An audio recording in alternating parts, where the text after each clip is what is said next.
Episode 234 of the Bevan James Eyles Show, a good way to create a development pathway.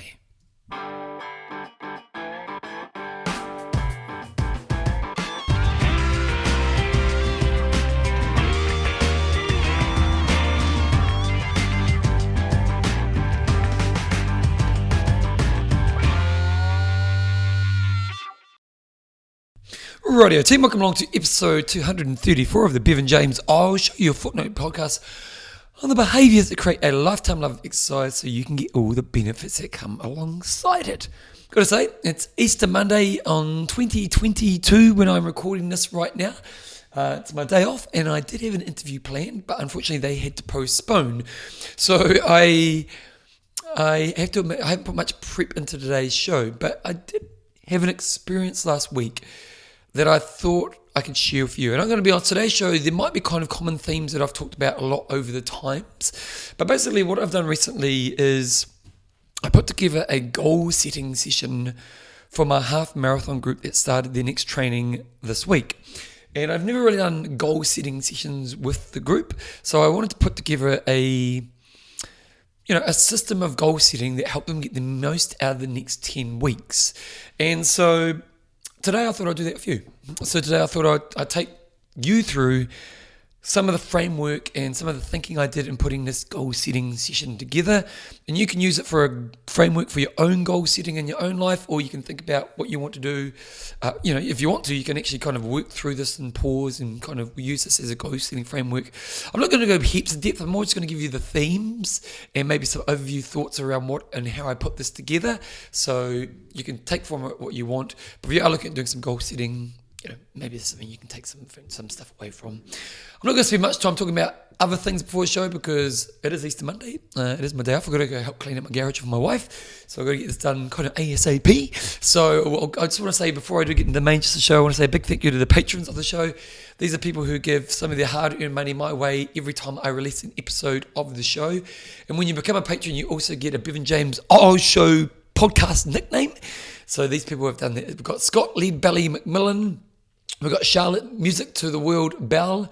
We've got Ruel Street Fighter Bronco. We've got Josh Complete Grit Alice. We've got Sabrina, the number one pick. We've got Ruth On Fire New Stub. These people are all patrons of the show. If you want to become a patron of the show, go to bevanjameseyles.com. Look for podcasts and then support me within that section. Anyway, let's get into the main gist of today's show.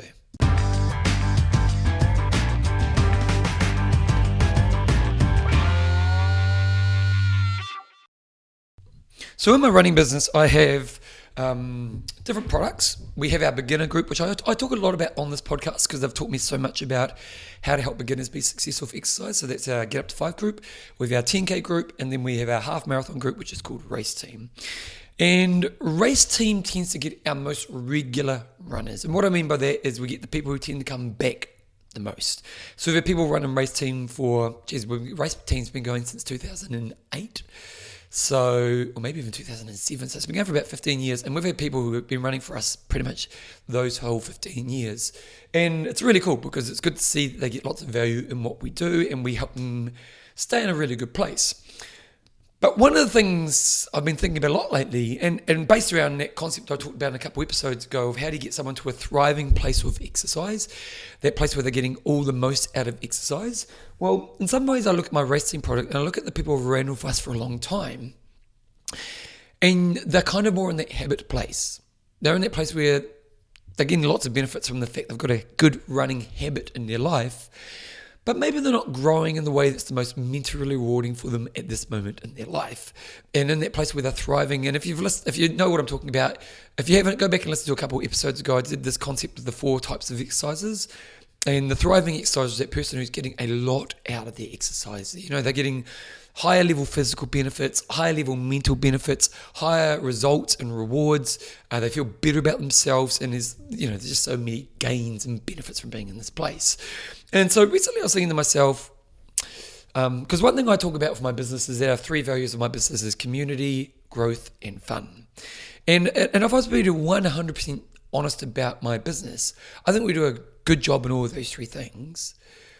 Do we do the most amazing job And as I reflected upon that question, I think, in comparison to a lot of fitness products out there, you'd say yes.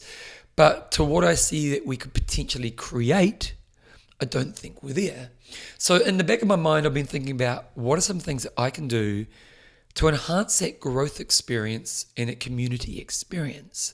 And so, for example, one thing I'm thinking about doing, this isn't set in stone at the moment, but having a session each week, which is almost like a self-development session where they go for a run at the end of it. So it might be 30 minutes of self-development, looking at the week ahead, doing some self-work, giving yourself some focuses, and then we go for a light run as a group. And within that session, there's going to be some good self-work around self-development, and there's also going to be a bit of exercise, but it'll be more of a casual community type of run. And you can see how that would give me the capacity to help people grow more and feel a deeper sense of community in what we're doing. Now, this is something I've been thinking about. But another thing I was thinking about recently is adding a goal-setting session to our runner's journey. And the way our groups tend to work is for our 5K and 10K group is they are 8-week blocks. So basically every 2 months we start a new group. For our half marathon group, they're 10-week blocks. So when I was thinking about doing a goal-setting session, I think the first thing I wanted to think about was to think of a 10-week block as a chunk section of time. So we might have our ultimate goals. It might be that I want to run a marathon. It might be I want to get this physical result. It might be I want to improve this speed.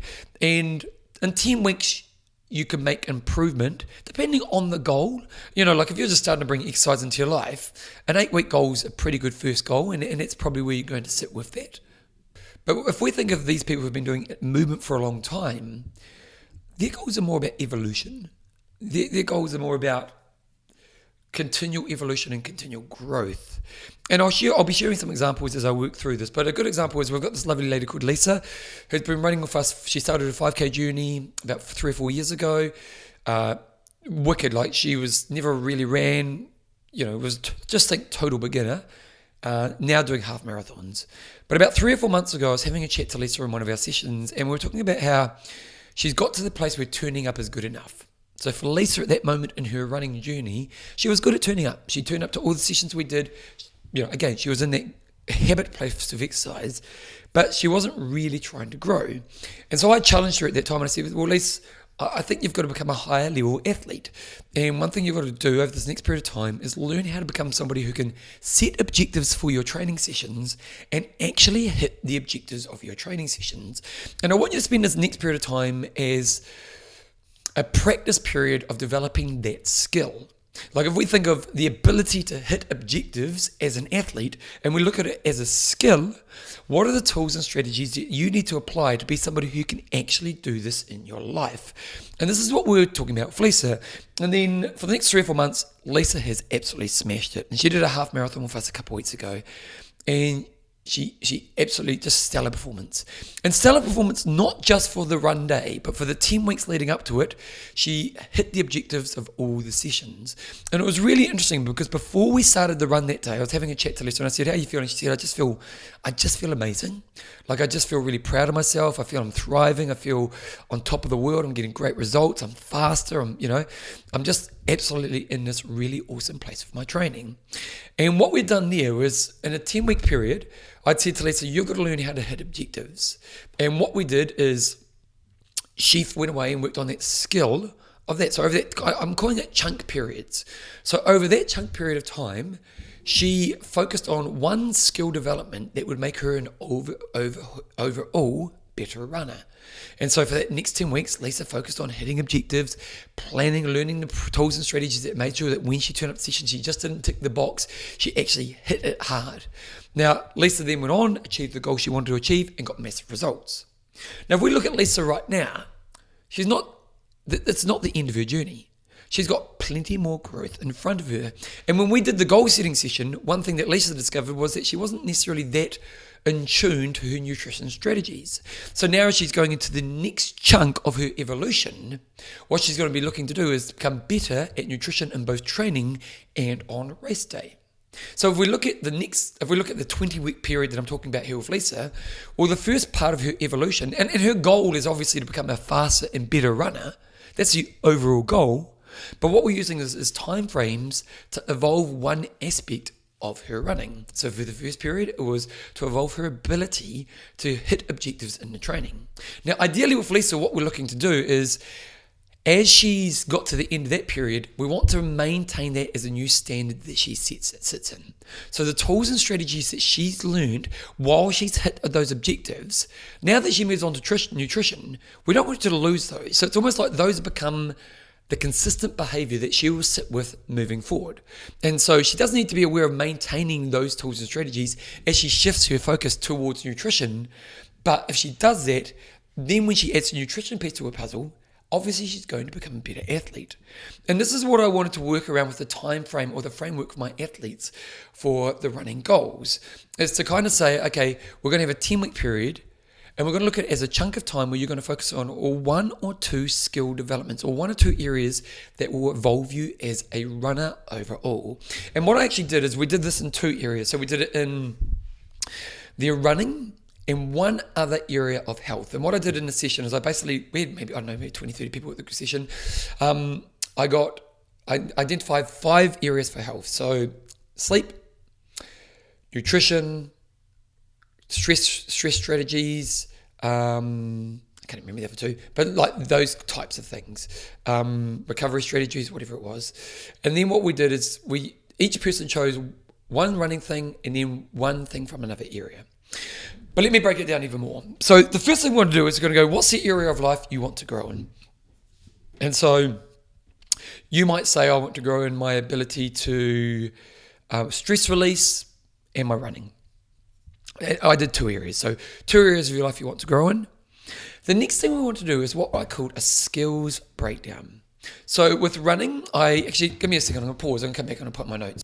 Okay, I'm back. So my notes in front of me. So, okay, now these are just a general guideline, but here are some skills that a runner needs to work on to become a better runner. First of all, they need to get good at finding good plans. Now, admittedly, with my running business, we provide that for them. So if they sign up for what we do, they've got a good plan. Secondly, to consistently turn up to your sessions. Okay, so it's the ability to consistently turn up every time to do the work you need to do within your training. And I'm going to be honest, most people with exercise really struggle just with this component. Just learning to turn up every time you're meant to do your session. Third skill I had here is to consistently hit the objectives of your training. So that was Lisa's. Like a lot of training will have things that you need to achieve within that training. And running programs and a lot of sporting programs, they will have that. You have a session which is like an interval session, and the interval session is more that top end max heart rate kind of stuff. So when you come to that session, do you just turn up, or do you turn up and achieve what the training's meant to do on that day? Another skill is your rest and recovery strategies. Like, how do you look after your body? How do you look after your sleep, your nutrition, stuff like that? Although actually my next line here is nutrition strategies in both training and racing. Another skill I had is your thinking strategy for when you are running. Another skill is your motivational strategies. Another one is your race day planning, and then your ability to apply the plan on race day. Now, that's a list that I came up for that seminar. When I think about running, there's definitely more, but it's a good guideline of where you are. So if we take a step back and you kind of say, my goal is to become a better runner, and then I have 10 weeks to focus on one area, if you can break down the different areas that you could develop yourself in, the next thing we want to do is grade how you're doing in those different areas. And that's what I did, is I got all the runners to say, give yourself a grade out of 1 to 10, 1 being you absolutely suck, 10 being you're an absolute rock star in those different areas. So people would give themselves a score from 1 to 10 in those like 10 areas that I wrote. And maybe this is what you can do. So what I want you to think about for yourself is, what's an area of growth that's important to you and an area that you have a goal in? And for the next period of time, and let's be honest, let's kind of do this in an area where maybe you already have your base habits. So it might be that you are somebody like one of my runners who has a pretty good habit around your exercise routine, but you're in that place where it's just a habit and you're not thriving anymore. So what I want you to think about is, what are the different skills that area has within it to develop? So, like, for example, one of my areas of growth is piano. So if I were to think about the skills of a piano player, it would be improvisation, it would be sight reading, it would be ear skills, it would be scale practice, it would be songwriting, it would be playing with emotion. So you can start, and it'll be more and more. So as you think about the area where you're trying to grow in, what are the different skill sets that someone would need to improve to be like a rock star in that area? And it's a really good idea to break these areas down. And this is what I did in the seminar. So the first area, which was running, I gave those things to them. And then what I did is I got those 5 different categories like sleep, nutrition, stress release, and so on. And I got them in groups, and I said, okay, now in a group, I want you to come up with what are all the skills somebody needs to have to be good at nutrition. So if you need to be good at nutrition in your everyday life, what are the skills you need? Well, you probably need good planning. You need the ability to improve your education, so good understanding. You need to know how to go out socially and eat healthily. You need to learn how to manage yourself when you're emotional so you don't use food as an option. So when we think about the skill development, you can see how these are all the different areas where people can develop skill in that area. So if you're working through this yourself, the first thing I would say is, first of all, is what's the area that you want to work on? Then what are the skills in your area? So you kind of break that down. You may not have it all, but there's probably, I'm sure you could probably break down what most of those are. The third step is to then grade yourself in the different areas. Now, some areas you're probably already a rock star. And if I go back to Lisa, before we had that conversation a few months ago, Lisa was a rock star at being consistent at turning up. Like Lisa always turned up. She was a 10 out of 10. She's never had a problem with turning up to do the sessions. When it comes to her hitting the objectives, she was like a 1 out of 10. So for that next chunk period of time, she put her energy in to developing her ability to hit objectives in her training. And she smashed it out of the park because that's why she felt so good on the day. So that was her chunk focus for that 10-week period of time. And this is what I want you to think about in the areas that you have identified. So first of all, what's the area I want to grow? What are the different skill sets I need to have? Then what are my grades within the different skill sets? Now, in the areas that you're doing well, what I want you to focus on is just keeping consistent with it. So like I was talking about before with Lisa, with you in that area, what I want you to do is I want you, like Lisa in that area, as she moves on to nutrition, she still needs to be consistent with her hitting objective tools. And what does she do to hit those objectives more often? And so when we have the areas we're strong, the only thing we're looking to do with the areas we're strong is just to stick at that level. So you might have, if you kind of think about this grading system, and after you've graded, you might have some areas where you're 10 out of 10, or 8 to 9 to 10 kind of level. Well, those areas there, your only job is just to keep doing what you're doing. We're not really necessarily trying to evolve it. The second thing we want to do is then identify the areas we're not doing well. And we don't want to overwhelm you in here, because one thing I've learned in trying to help people grow is if you add too much on, it just becomes overwhelming, and people ultimately kind of just get debilitated, so they kind of don't do anything because it's just all too much. And so that's why I like this kind of philosophy, is that you look at the next 8 to 10 weeks as a chunk period. And so you choose one area of the areas where you have low scoring. So Lisa chose her nutrition strategies. We had another lady called CJ. CJ's this really cool, funny chick in our group. She's been running with us for a while. CJ is a bit like where Lisa was before. Actually, CJ was a little bit inconsistent with turning up. So turning up and not hitting objectives were her kind of area to work on. So for CJ, for her running, she was learning to be more consistent in turning up. And that was her area where she gave herself a smaller grade. So I only want you to identify one area. Now, I've said you can choose 2 areas, the area you want to work on and one area of health. But within each area, you're just going to choose one skill development that you're going to work on for the next 8 to 10 weeks. Now, with the areas, as I said before, the areas you're strong, you're looking to be consistent with them. In some areas, let's say you've got 3 areas that you're not that great in, your score is like 1, 2, or 3. Don't worry about nailing them all at once. Just choose one. So kind of at the end of this here, you're going to have 2 areas, one in one area, which might be your running or your movement or nutrition, another in another area of health that can also help you as an overall. So then once you've identified the skills that you need to work on, the one area of skills that you need to work on, the overall picture in the area of your growth, then what we've got to think about is, what do I need to develop in myself to be successful in this skill? So I'll go to the stress release people. So some of the stress release people, some of their skills were the ability to catch and move. Okay, what does that mean? So I remember I gave quite a bit of feedback to the skills people, but one of the skill development was catch and move. And what is catch and move? Well, a lot of people who've experienced stress sit in the stress a long time before they go towards strategies that can help them move away from the stress. So when we talk about the ability to catch and move, it's the ability to catch that I'm in stress in a really unhealthy way right now, and I need to move towards healthy tools that will get me through this. So for someone who's looking at stress right now, they might say, the skill I'm trying to develop is my ability to catch and move.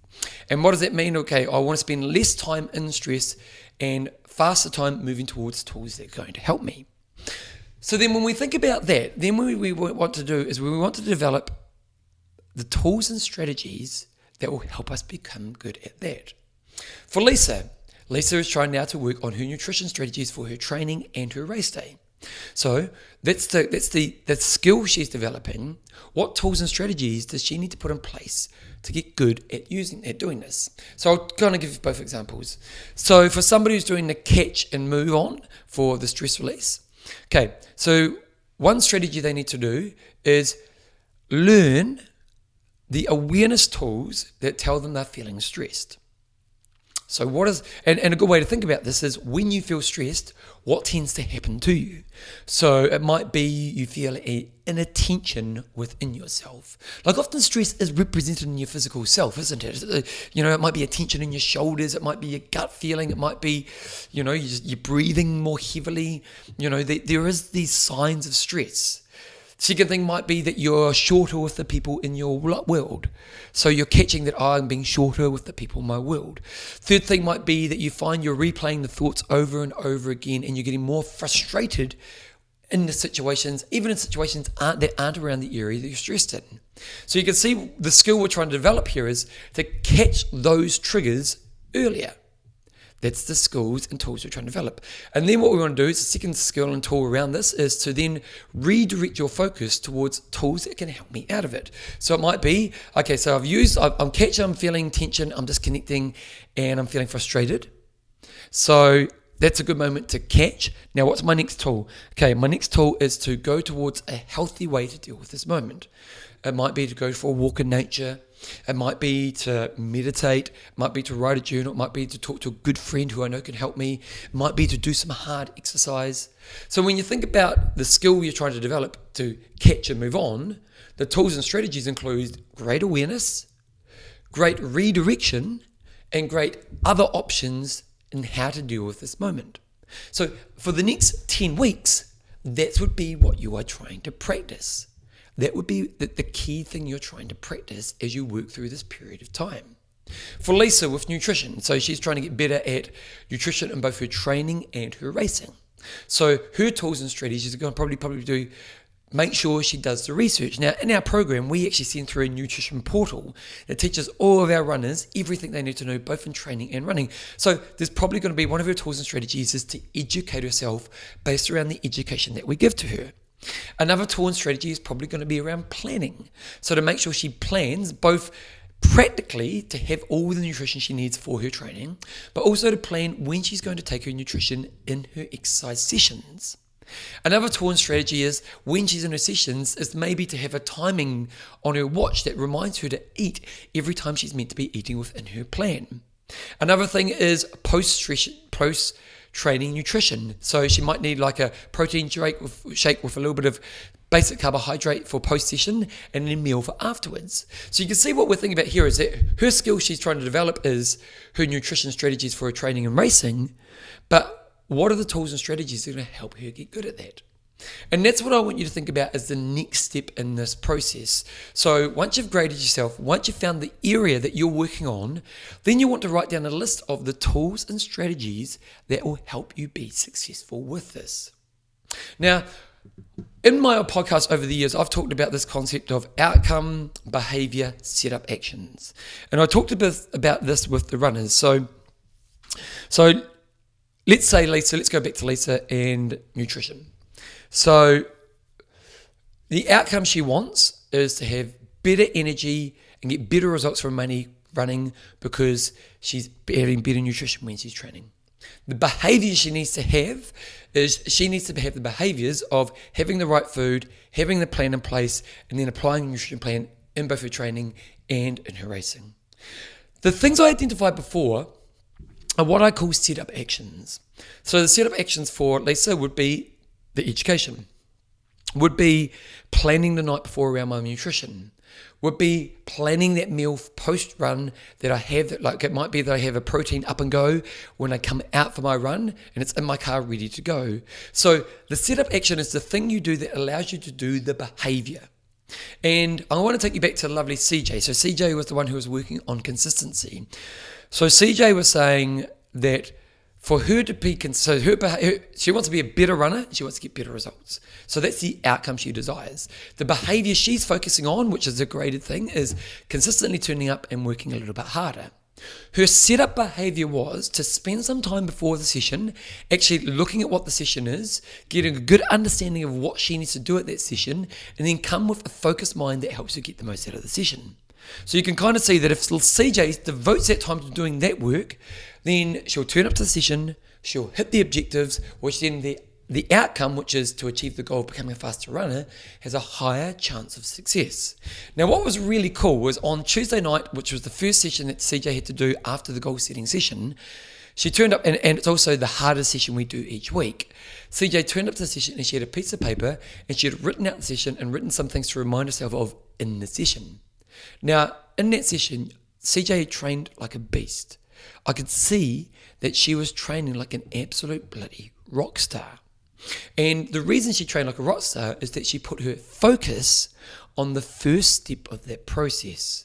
And this is something I want you to think about as you work through this. So once you've graded, once you've put your tools and strategies in place, or once you've graded, you've identified the area of skill that you want to work on, and then you're looking for your tools and strategies. And I'm going to call those setup behaviors as well.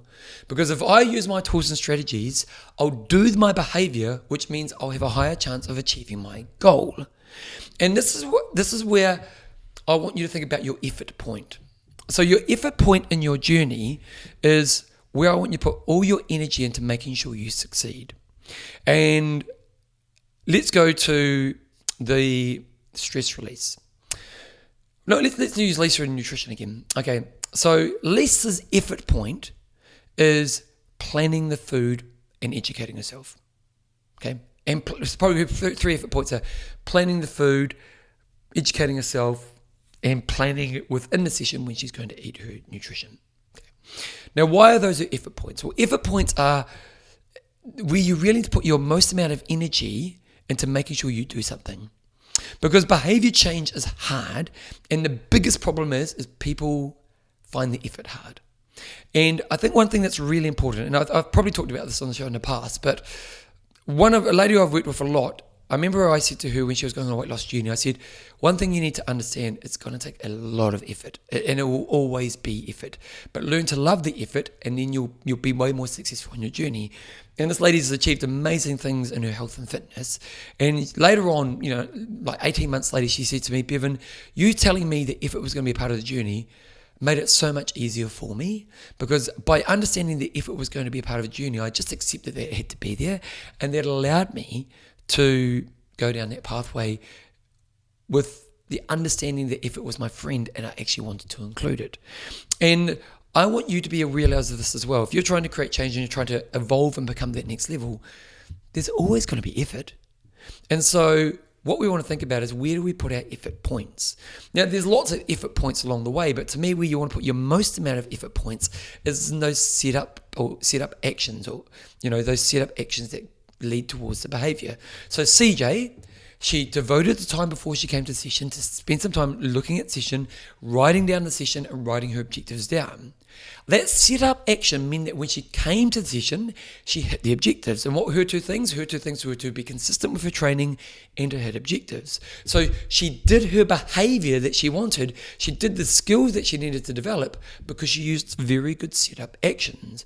And what she did really well was she put effort into doing those setup actions. For Lisa, so what she needs to do is she needs to put effort into the education, into the planning before the session, and both the practical side as in the foods, and when she's going to apply her plan within her training.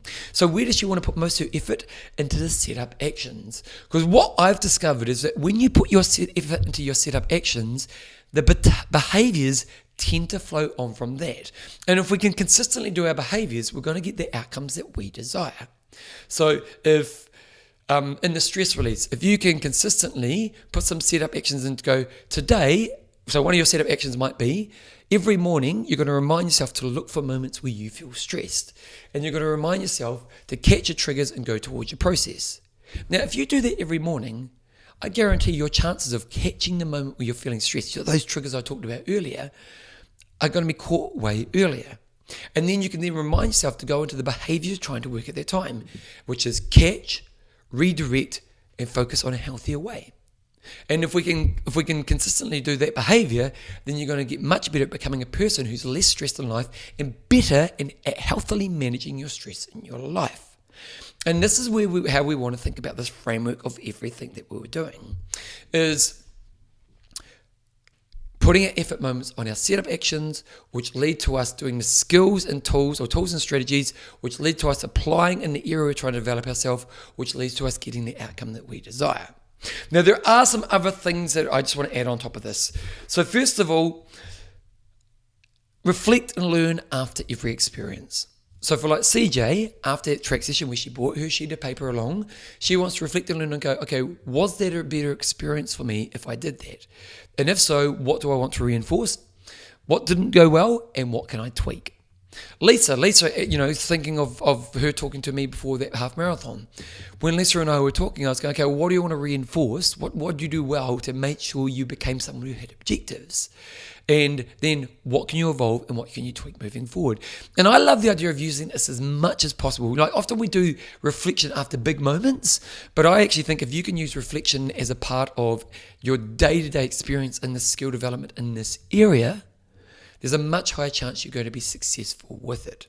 And then ultimately, you're looking for the next chance to practice, to cement, be consistent, and evolve in the setup actions that lead to the behaviors. Now, you're not going to get it right every time. Nobody does. But if you can have this approach, then what's going to happen is you're going to spend more time in the behaviors that are going to create the change you want. And really what I wanted to do with this framework was I wanted to give people a singular focus for a short period of time, which will evolve them for that period of time. Then at the end, so let's say you've done your grading, and there's one area you give yourself a 3 out of 10, and for the next 10 weeks you focus on becoming a rock star in that area.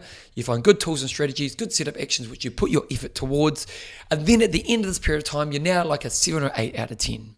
So your job in that area is just to be consistent with what you've done to this point, and then you can put your energy into the next point of growth in this area of your life. And you can see how this is a much more realistic way to create long-term permanent change for people. And what was been really cool, so I did the session last Sunday, and it was kind of something I've never done before, so I was a little bit curious to see, because sometimes you do these things, sometimes when you're an educator, you can do things that seem good but don't expect people to apply. And so I've been asking people out the week, was it valuable and are they applying it?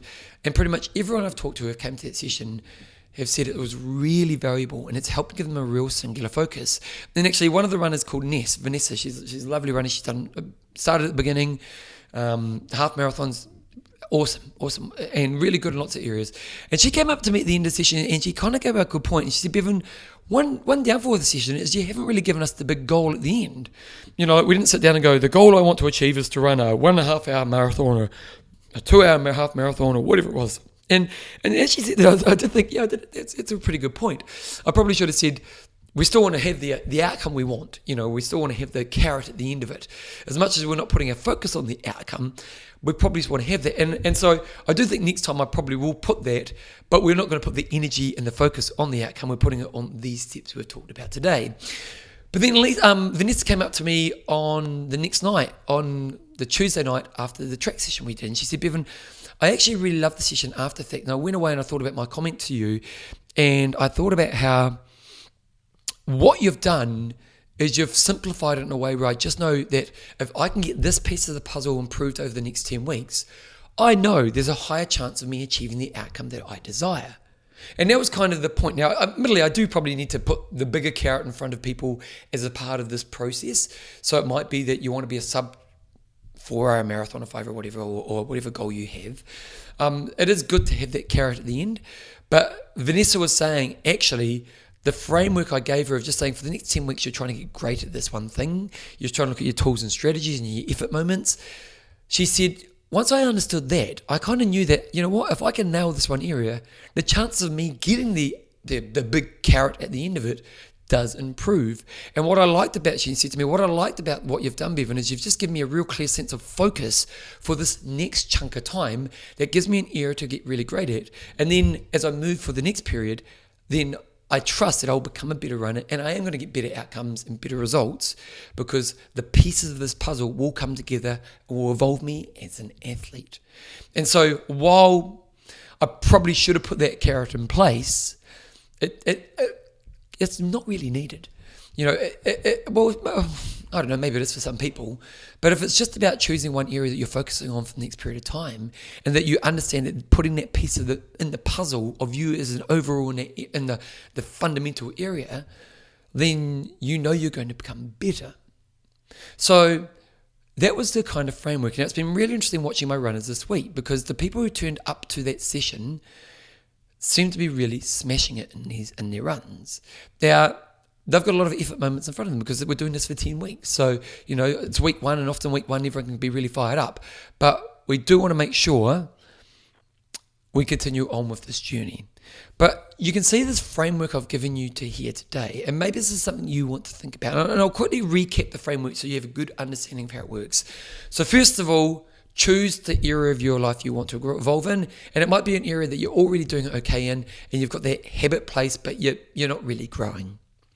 The second thing is to break down all the different skills that come into the area. So that's like for runners, getting a plan, consistently turning up, hitting objectives, rest strategies, nutrition, so on and so on. So in your area, what are all the different tools and strategies that go, all the skills that go in place to be good in that area? And if you're not sure what that is, maybe talk to someone who knows a rock star in that area. So talk to someone who's a real rock star and say, if you were to say you need 10 different skills to be great at this, what would they be? Then give yourself a chunk period of time. Then grade yourself. So grade yourself 1 to 10 on all the different areas that you've identified for skill development. Then give yourself a chunk period of time. So a chunk period of time, I like the idea of kind of 8 to 10 weeks.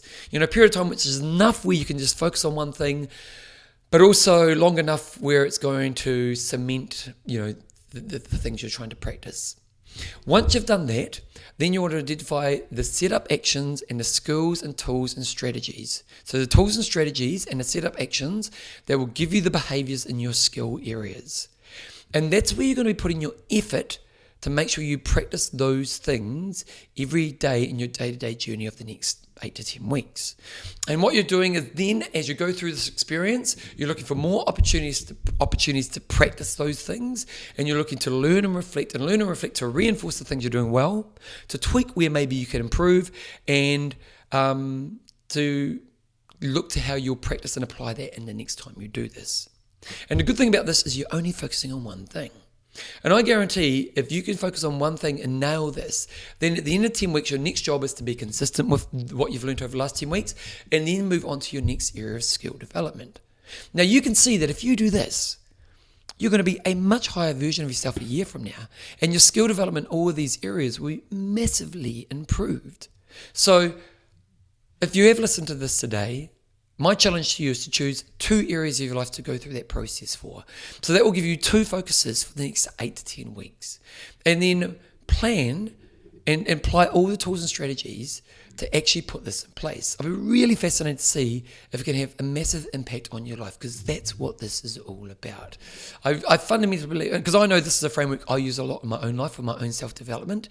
And I know, it gives me that singular focus, but it also helps me sit down putting that whole jigsaw puzzle together. And that's what we want, is in this era of your life, 2 or 3 years from now, you'll be a much more evolved version of yourself. And that's what this is all about. So spend some time, devote the time to do the work, put the plan in place, practice like crazy, and maybe in 8 to 10 weeks from now, give me a message to let me know how you get along, and hopefully you'll be the higher level version of yourself.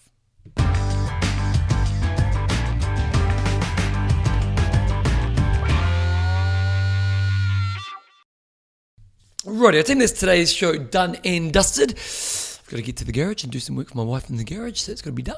Hopefully you got something out of today. I'm going to be plugging my book team. My book's coming out in about another less than 2 months from now. So I'm giving you the head start. When it comes, I need you to help me. Buy the book, buy the audiobook, or spread the word about the book. Buying the book early is important because it helps just get you, up on all the lists and all the rest of it. And B, I'm spreading the word because I really believe I've written something that can help a lot of people here, and that's what I want you to do. If you've listened to my show, you know what I'm all about. I'm about helping people, but I do need your help. And buying the book's one way to do that, and also just spreading the word will be another way. Now, I know it's not out yet, but it is going to be coming soon. So please, please, please, when it comes to that time, support me. Because fingers crossed, even buying the book, the book's going to cost $37 New Zealand. Surely this show's given you more than $37 worth of value over the years. And if that's the case, it'd be a really awesome way to pay that back to me. Anyway, also, if you want to become a patron, go to Bevan James Eyles podcast, support me, go through the process. If you are a patron, you are a rock star. I appreciate your support. You just don't know how much I appreciate your support. Just the fact you give me some money to support me and just to spreading a philosophy that I believe in is pretty bloody cool in my mind. And I'll be back in a couple of weeks. I've got a guest lined up it's meant to be today, but they'll be in a couple of weeks from now. Anyway, have a wonderful couple of weeks, and I'll see you really soon. And as always, keep being you.